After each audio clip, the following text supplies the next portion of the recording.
Jeremy Clarkson and the two words Top Gear don't go together anymore. Yeesh. 1,700 horsepower supercar you never heard of. Cadillac's ATS-V is stronger than you thought. And does Aston Martin have to change the name of their Vantage GT3? I'll tell you. Plus, Infiniti will introduce an updated SUV in New York. And we have your FLD question of the day. Oh, yeah. It's a doozy. What's going on, everybody? I'm Derek D, and you are watching Fastlane Daily. And that's it. I'm just going to tell you that.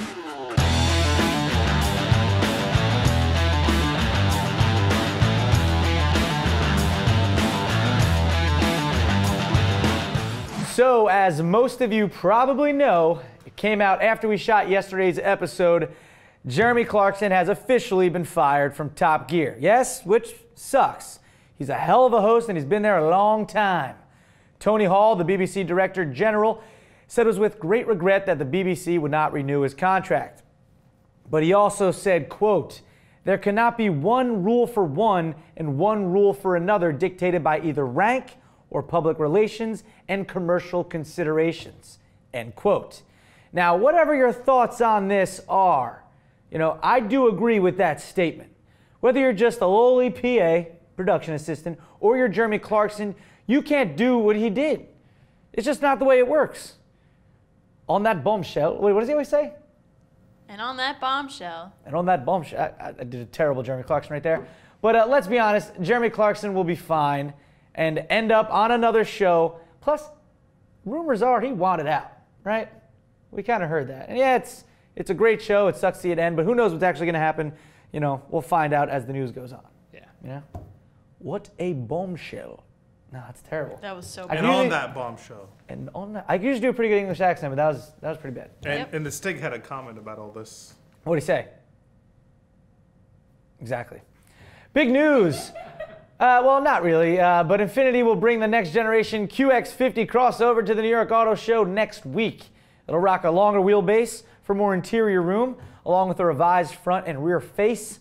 Nissan's 3.7-liter V6 will most likely carry on over with about 325 horsepower and 267 pound-feet of torque. Ah, that's right. Ready to get your twist going. That's going to do it. Come on, baby. In related news, full disclosure, we probably won't spend much time on this car when we are actually there, if any. All right. Is that a revised face or revised? You could say it. Nope, you can say it, Derek. You could say it. Derek. Face. Aston Martin is proud of its Vantage GT3. Okay? You may even say they feel like they have the advantage over competitors. But Porsche isn't too stoked about this. Why? Well, because Porsche is arguing that it basically owns the GT3 name for its road cars. Bentley's Continental GT3 would have been in trouble too if it wasn't under the VW corporate umbrella, which, of course, Porsche is as well. Same fam. You feel me, fam? Porsche's lawyers were apparently pretty good because they got their way. And Aston Martin has been forced to rename the road legal racer to the GT12. There you go. That's all that's changed, though.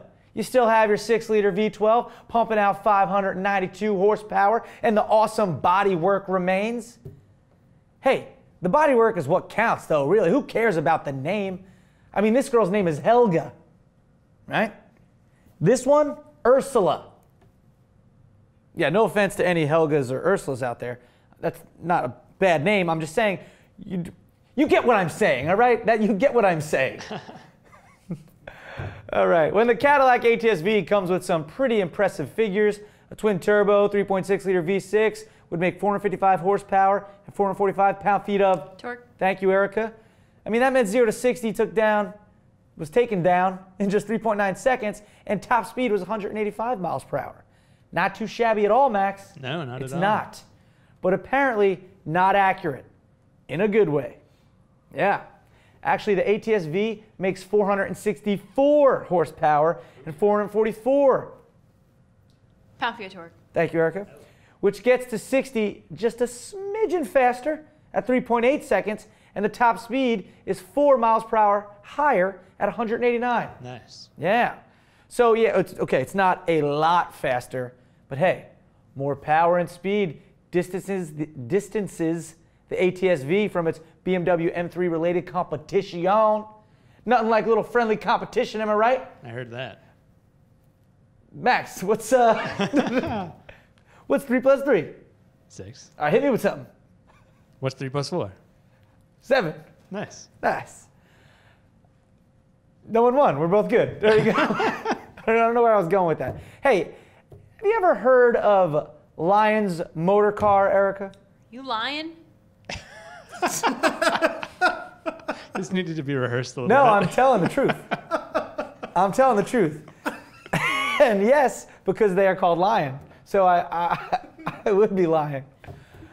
I would be lying because they are lying, but I'm not lying in the sense of telling the truth. Get what I'm saying? Yep. All right. Anyway, didn't think you've heard of them. Probably because the unknown American automaker hasn't even revealed its first model yet. That may change in a couple weeks when they introduce this thing, the LM2 Streamliner. It's a supercar with no less than 1,700 horsepower. That immense power will come from a bi-turbo V8 sitting in a carbon fiber body. Will also make just over 1,600 pound-feet of. What? Torque. That's a triple torque episode for you. Oh my gosh. Triple. Wow. Yeah. Which should help move into 60's house in 2.2 seconds. Nice. Yeah. It's quick. Pretty fast. Sounds like a good Bugatti competitor to us. Although I can't say I like the way it looks that much. But again, I will file this in my I'll care more later when I actually see it happen folder. I tell you, it's here all the time. Yeah. All the time. I'm gonna put it there for now though. Oh. But that's where it's filed when I'm with this thing. You know? Yeah. It looks too it looks too off, way off Yeah. for me. All right. Now it's time for your FLD question of the day, and I'm talking to you, whoever's watching right now, who's going to end up in this corner box. This question comes from Ali in Dubai, big FLD fan. In the beginning of this video, he talks about how we see prototypes and concepts all the time, but for the most part, not all the technologies on concepts make it to production. I mean, we say it all the time. You know, why doesn't the concept car actually look like the production version? But bits and pieces do make it to production, so that's good. So then he asked about a certain system. So let's see what Ali is asking about. Have you heard of the Bose suspension system? I'm talking about the guys who did who do great sound systems. They have done a suspension system. Ah, right. Yes, that's interesting. Bose made a suspension system for cars. Bose. Wow. Yeah. Keep going. You guys are doing a great job. So with your knowledge and your team, would you guys be able to answer and know what exactly is going on? Why can't we see such technology in our cars? Well, hey, thank you for that, Ali. We appreciate you watching, of course, buddy. Essentially, his question is, why hasn't the Bose Automotive suspension system made it to production cars? You know, saying all this concept stuff, you know, some makes it, some doesn't. Why is this really cool technology has not made it into cars? He even included a video of it. You know, he was behind him. He's switching videos around. It's pretty cool. Yes, this is the same company, if you're wondering, that makes sound systems for cars, for home theaters, all that stuff. And for those not familiar with the system, it's pretty scientific, the suspension system. But basically, it uses 4 Bose linear electromagnetic motors at each wheel and uses suspension hardware, software, and control algorithms to make a car glide over bumpy roads, uneven surfaces, speed bumps at a much faster speed and being a lot more comfortable at the same time. So instead of a car doing this, you know, over something real bumpy, it's just flowing real nice and straight. These motors, they control the motion between the car body and the wheel, so it doesn't actually get transferred to the chassis and essentially where you are sitting in the car, so you don't feel it. It's way more complicated than that, but that's all you really need to know. Hell, I don't even understand what I'm talking about fully anyway. But the simple way to answer your question, Ali, is money. That is why. To produce this technology for the masses, car companies would have to spend a lot of dough, though. So until this is readily available technology that isn't that expensive and it could jump on the assembly line, automotive companies are going to stick with what they are doing because it's cheaper and it's working. And essentially, not necessarily something that is needed currently. Most roads and especially on newly paved roads, current suspension technology, it works pretty good. It wouldn't be something that is in great demand right now, but hey, down the line, when things get cheaper, I wouldn't be surprised if you see this in cars, because as technology advances, it probably will become standard at some point. So technically, this was, you know, it's a technical thing. Oh, big time. You know what I'm saying? It doesn't get any more technical. No, I was trying to think of like the words they use in this It's is very so advanced. I feel Just like, so you know, I didn't drop the prompter. I feel like JF is like the JF voice for this. Yeah. Like electromagnetic, and then it got the algorithms controlling the, you know, the transfer of the bumps from the wheel to the car. Ugh. But I like how Ali had the TV going on behind him, and he was like changing it during his comments as it was like a show. Even had me in there at one point. So I was like, yeah, that's pretty cool. So thanks for your question. Let us know what you guys think. Use hashtag FLDQ of the D. And you could send in your own video just like Ali did to Tips at fastlanebilly.com.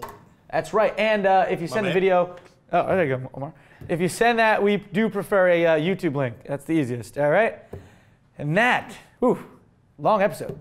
That's going to do it for Fastlane Daily today. I'm Derek D. Appreciate you watching. And hey, shout out to that FLD fan who saw Omar, Max, and myself on the street yesterday coming back from lunch. Oh, yeah, that was It was great. funny. He was like, Derek D, #1 show, great show. And then he walked past us, turns around, and he goes, Omar, Mustang's the best. Because he knows Omar loves Camaros. Lies. It was so great. But no, we appreciate that, man. If you're watching, thank you. And that's it. That's it. What you got? You missed. I'm going to dock you 1 point for that one, Omar. Plus, Infiniti will introduce an updated SUV in the... That's the again. But he also said, quote, there cannot be one rule for one and one... One with one, or one with well. What just happened? Ow, we're living in the fast lane, baby.